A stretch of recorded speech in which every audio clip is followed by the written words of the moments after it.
Assalamualaikum. Sudah siap belajar? Siap ya?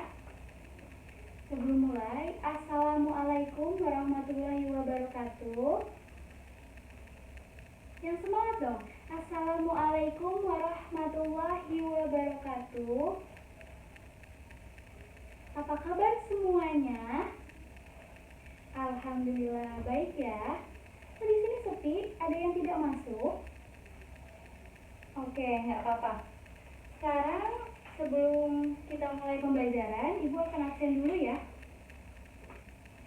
Eva Risnandar hadir. Iit Musrifah hadir.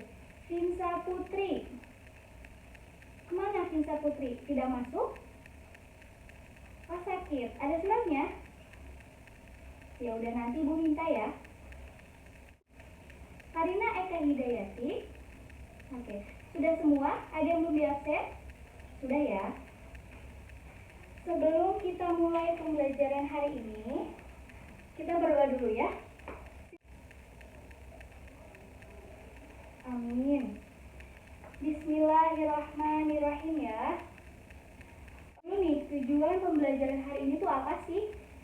Perhatikan ya semuanya. Di sini Ibu sudah tulis tujuan pembelajaran hari ini. Yang pertama itu, jadi dari tujuan pembelajaran, melalui kegiatan pembelajaran dengan model discovery learning, peserta didik dapat yang pertama, menganalisis struktur drama. Lalu yang kedua, dapat memproduksi teks drama dengan memperhatikan struktur teks drama yang tepat serta mempresentasikan hasilnya di depan kelas. Oke. Dengan rasa ingin tahu, tanggung jawab, disiplin selama proses pembelajaran. Lalu yang ketiga, memiliki sifat responsif dan produktif. Lalu yang keempat, mampu berkomunikasi dengan bekerja sama dengan baik ya. Jadi paham ya tujuan pembelajaran hari ini? Paham. Oke, selanjutnya kita mulai pembelajaran, tapi sebelum itu ada yang masih ingat nggak? Minggu lalu kita mempelajari apa ya? Ada yang masih ingat? Iya, kita minggu lalu itu mempelajari cerpen. Coba sekarang Ibu mau tahu cerpen itu apa sih? Ada yang masih ingat nggak? Iya, cerpen itu jenis karya sastra yang berbentuk naratif fiktif ya, di mana menceritakan suatu tokoh beserta konflik dan permasalahannya serta penyelesaiannya yang ditulis secara ringkas. Masih ingat ya pembelajaran minggu lalu ya? Iya, harus ingat. Oke, sebelum kita masuk kepada materi lebih lanjut, Ibu akan mengaitkan materi drama dengan materi kehidupan sehari-hari. Sebenarnya bukan materi, maaf. Antara materi drama dengan kehidupan kita sehari-hari. Apa sih kaitannya gitu ya? Jadi gini, kita kehidupan sehari-hari itu kan bertindak, berkomunikasi, melakukan perbuatan seperti itu ya. Nah itu sama saja dengan kita berdrama, di mana drama itu kan diambil dari kisah nyata, dari kehidupan nyata. Jadi antara kita berdrama dengan kehidupan sehari-hari itu sebenarnya sangat berhubungan gitu, karena tanpa kita sadari sebenarnya kehidupan kita sehari-hari ini ya kita sedang memainkan drama gitu. Paham ya? Jadi paham ya, sampai sini ada yang ditanyakan dulu nggak sebelum kita lanjut ke materi lebih jauh? Oke, paham semua ya. Lanjut nih ke pengertian drama. Sebelumnya ada yang sudah tahu belum? Drama itu apa sih? Pengertian drama dulu aja deh. Yang lebih gampangnya gitu, pengertian drama apa? Iya, jadi drama itu sebuah tindakan, perbuatan, melakukan di mana kita itu memerankan suatu drama gitu. Kita melakoni sebuah perbuatan yang sesuai dengan skripnya, itu sesuai dengan teksnya gitu. Dimana drama itu kita bisa definisikan sebagai karya sastra yang dilakukan atau diperankan oleh seorang tokoh, dimana yang yang dimainkan di atas panggung gitu. Jadi drama itu dimainkan oleh seorang tokoh, dan tokohnya itu karena berdrama, karena berdialog, jadi otomatis tokohnya itu berdialog antar satu sama lain. Seperti itu. Paham ya? Sampai sini ya definisinya dulu ya. Oke, paham. Nah, di sini Ibu juga sudah membuat mind mapping nih. Di sini drama. Tadi kita sudah bahas pengertian drama itu apa, ya. Nah, lanjut di sini ada unsur drama. Yang pertama itu unsur intrinsik, lalu yang kedua juga ada unsur ekstrinsik. Jadi unsur intrinsik ini unsur yang muncul dari dalam karya sastra itu sendiri gitu. Jadi unsur yang melekat dalam karya sastra atau dalam drama. Karena kita sedang membahas drama, berarti unsur intrinsik adalah unsur yang muncul dari dalam drama itu sendiri, seperti itu. Paham ya? Nah, lalu ada juga unsur ekstrinsik. Tadi intrinsik. Unsur ekstrinsik adalah unsur yang muncul bukan dari dalam karya sastra itu sendiri, tetapi perannya juga sangat penting. Jadi dia punya peran tersendiri di dalam drama tersebut, meskipun munculnya itu bukan dari dalam drama itu sendiri. Seperti itu, paham ya? Nah, sampai sini kalian masih bingung atau mungkin ada nih sedikit pencerahan tentang drama gitu?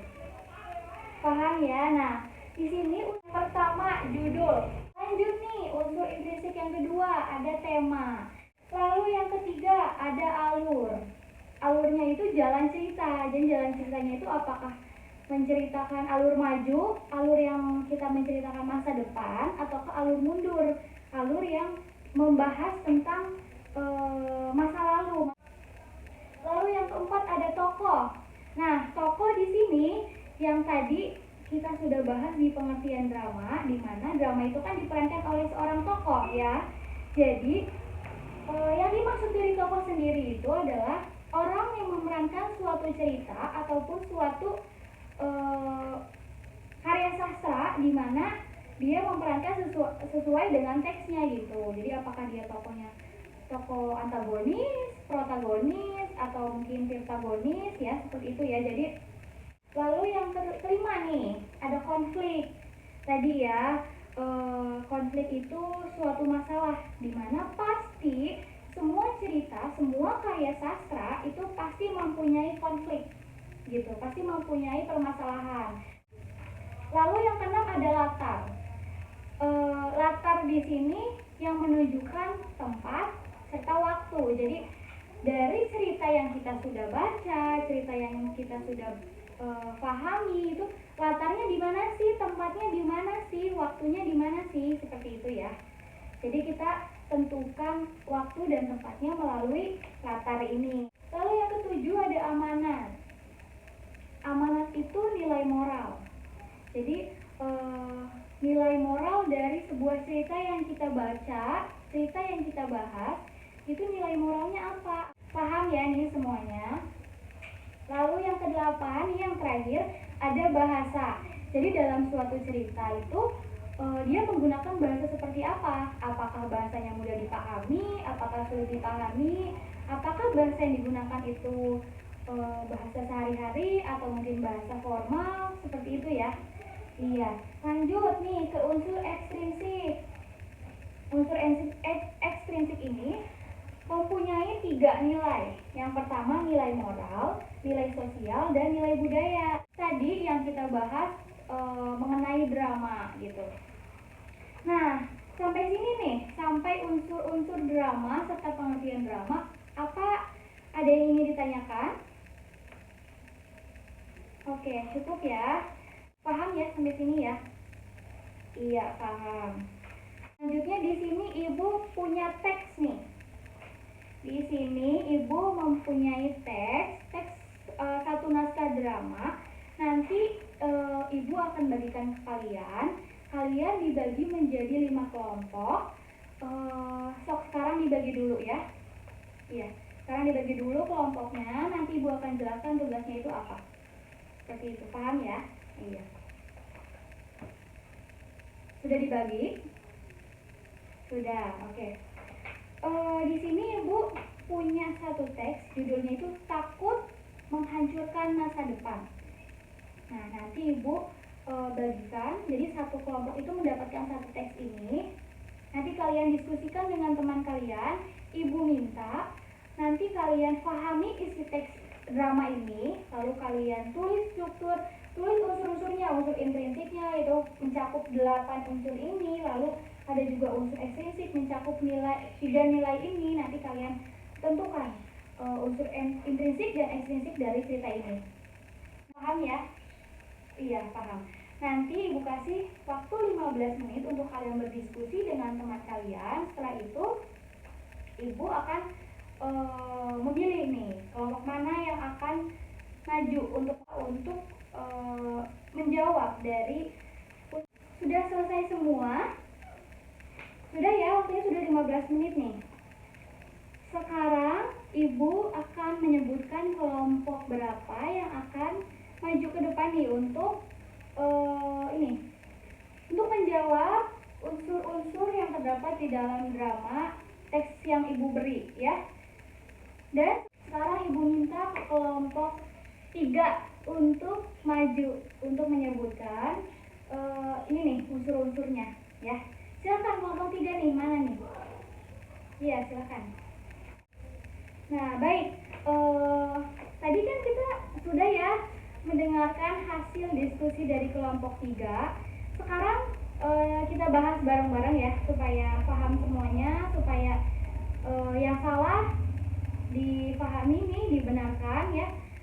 Kita bahas bareng-bareng saja ya. Oke. Pertama, unsur intrinsik. Ada judul. Judul dari teks yang Ibu beri apa judulnya? Iya, judulnya takut menghancurkan masa depan judulnya ya. Nah, selanjutnya nih ada tema. Tema dari cerita tersebut apa? Iya, bertema pendidikan. Karena di sini diceritakan di dalam kelas ya, terus diceritakan tentang matematika, guru, murid gitu. Lalu unsur intrinsik yang ketiga ada alur.